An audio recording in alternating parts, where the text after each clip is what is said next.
Cái cua chỗ đó. Thì vô rồi mới để cô Tâm cái làng kìa, để đuổi vô nó nước để đâu rồi để vô ý thức rồi, cái thằng chậm rồi bị răng cả. Ba trăm bốn bốn, ba trăm bốn đưa à. Dài ông dám nói đưa rồi.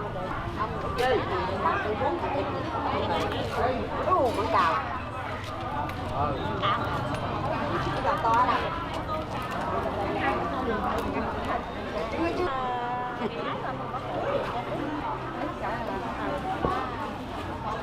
Alo.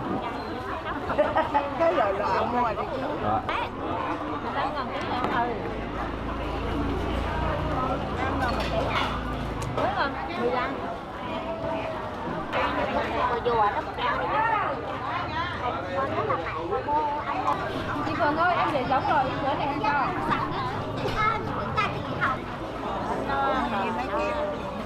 Mấy con lẽ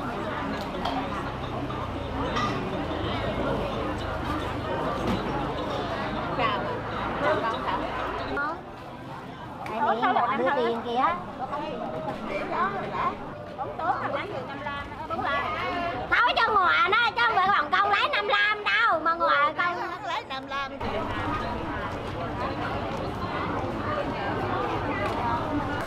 tiền lớn cái gì chứ đổi tròn. Làm có không lấy không để đi dành nè.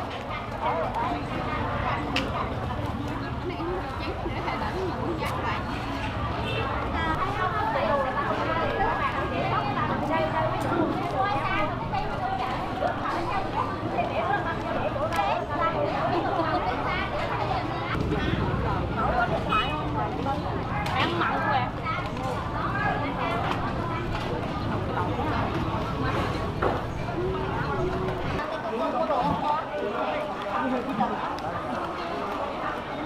Cô á, cái thân mà đi nhờ người ta mà tiền đen cái thân đi nhờ người ta. Chị ngầu kì liền không Nhưng mà không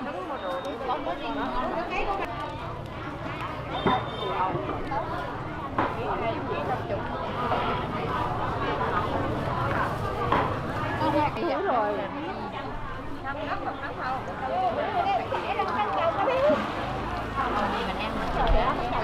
đừng dập quá là được rồi. để đâu Từ từ chứ bãi ra để không được con lắm. Bán ra nhúng này lò xồng này nấu canh. đó cao lắm. Ăn lấy cái gì thế? Nhiều không? Thằng nó lò gì biết đâu gì Không. rồi cho quán tặng bà có lấy ở đây không không chứ Quả la không? quả đấy ngon đấy chứ đấy ngon vậy là mua một bé là bao nhiêu con Bè hả con? nửa giờ có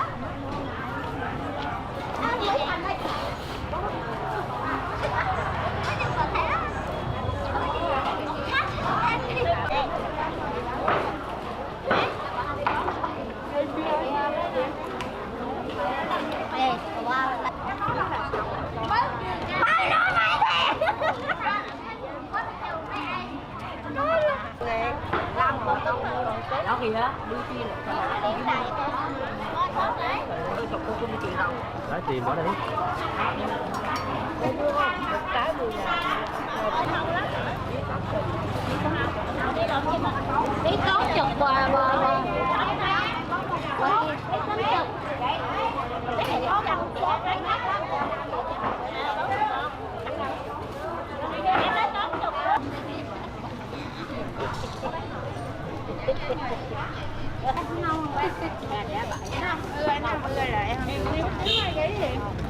đây họ mua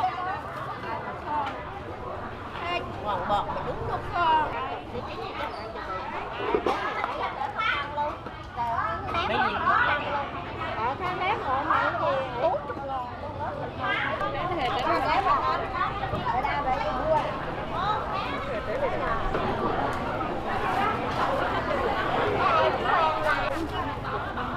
khe lọc chị làm bán nó này mua được khe lọc bón này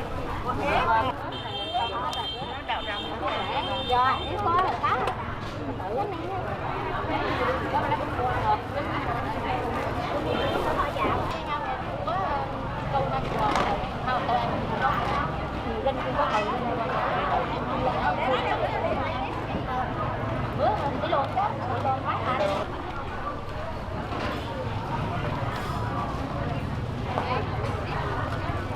lấy nước hơi nhỏ không?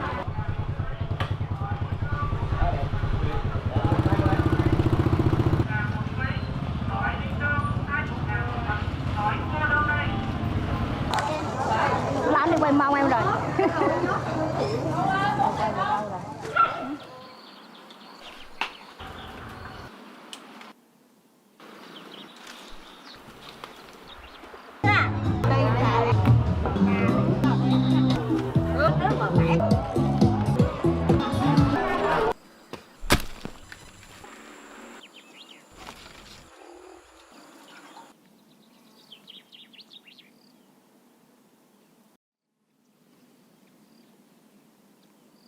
Đồ này có lồng vườn chưa?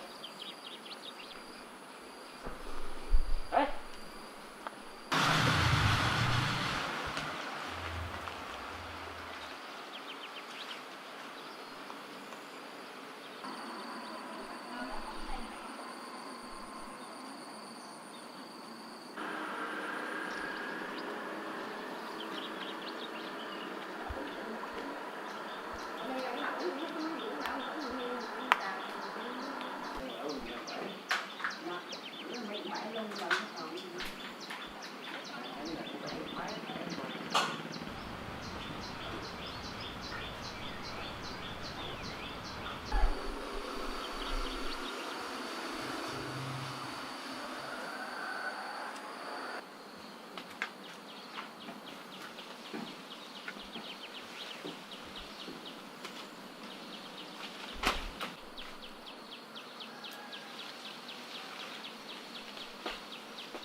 Túi cam rồi.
bỏ mà mó bả gì thì con nó thì nó nói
còn ngập núi trước núi là bạn lên xóa qua cái trên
bắp màu